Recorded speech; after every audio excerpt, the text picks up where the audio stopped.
আসসালামু আলাইকুম, লাইফস্টাইল শাহিনা চ্যানেলের পক্ষ থেকে সবাইকে স্বাগতম। বেশ কিছুদিন পরে আবারও ছোট্ট একটি ভিডিও নিয়ে হাজির হলাম আপনাদের মাঝে। আশা করি শেষ পর্যন্ত আমার সাথে থাকবেন, আপনাদের ভালো লাগবে।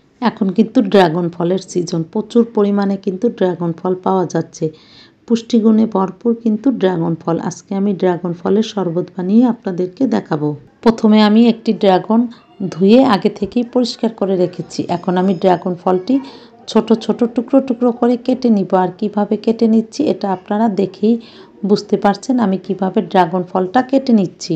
ড্রাগন ফল দেখতে যেমন সুন্দর, খেতেও কিন্তু অনেক লোভনীয়।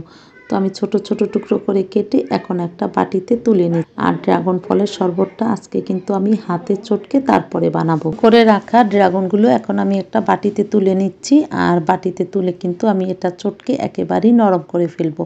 আর ড্রাগন ফল যেহেতু অনেকটাই নরম, তাই অল্প হাত দিয়ে চটকালেই কিন্তু একেবারে মিহি হয়ে যাবে। এখন আমি সবগুলো ড্রাগন বাটিতে নিয়ে হাত দিয়ে চটকে নিচ্ছি। আর দেখতে পাচ্ছেন আমি কিভাবে কিন্তু ড্রাগন ফলগুলো কেটেছি। ড্রাগন ফলের কালার দেখলেই কিন্তু খেতে ইচ্ছে করে। আমার মনে হয় আমার মতো আমার প্রিয় আপু ভাইয়াদেরও খেতে ইচ্ছে করে ড্রাগন ফলের কালার দেখে। ভালো করে চটকে এখন আমি 2 গ্লাস পরিমাণ পানি দিয়ে দিচ্ছি। যেহেতু আমি একটি ড্রাগন নিয়েছি, এজন্য 2 গ্লাস পরিমাণ পানি দিয়ে দিচ্ছি। পানি দিয়ে এখানে আমি দিয়ে দিব 2 টেবিল চামচ পরিমাণ চিনি, কারণ ড্রাগন ফল কিন্তু ততটা মিষ্টি না, এজন্য আমি 2 টেবিল চামচ পরিমাণ চিনি ব্যবহার করেছি। আপনারা চাইলে এখানে চিনির পরিমাণ কম বেশি করতে পারেন। এখন আমি দিয়ে দিচ্ছি 1 চিমটি লেবুর রস। লেবুর রস দিয়ে ভালোভাবে মিশিয়ে আমি দিয়ে দিব এখানে হাফ চা চামচ পরিমাণ বিট লবণ। বিট লবণ দিয়ে আমি ভালোভাবে কিন্তু মিশিয়ে নিব। আর আমার এই ড্রাগনের শরবত কিন্তু একেবারেই এখন রেডি হয়ে যাচ্ছে। দেখতে পাচ্ছেন কত সুন্দর ড্রাগনের শরবত।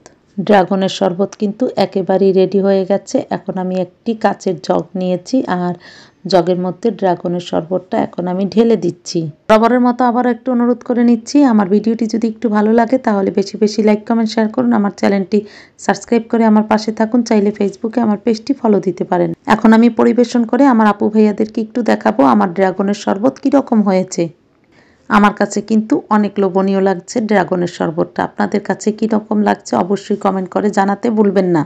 আমি 2টি গ্লাস নিয়েছি আর 2টি গ্লাসের মধ্যে ড্রাগনের শরবত পরিবেশন করে এখন দেখাচ্ছি কীরকম হয়েছে ড্রাগনের শরবত। অতিথি আপ্যায়নে যদি এইভাবে ড্রাগনের শরবত করে খাওয়ান তাহলে দেখবেন আপনার প্রশংসায় সবাই পঞ্চমুখ হবে। ড্রাগনের এই সিজনে এইরকম মজাদার, সুস্বাদু, পুষ্টিগুণে ভরপুর ড্রাগনের শরবত খেতে কিন্তু কেউ ভুল করবেন না।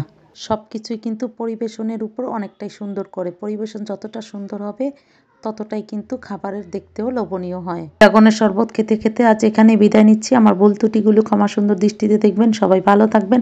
আসসালামু আলাইকুম। আল্লাহ হাফেজ।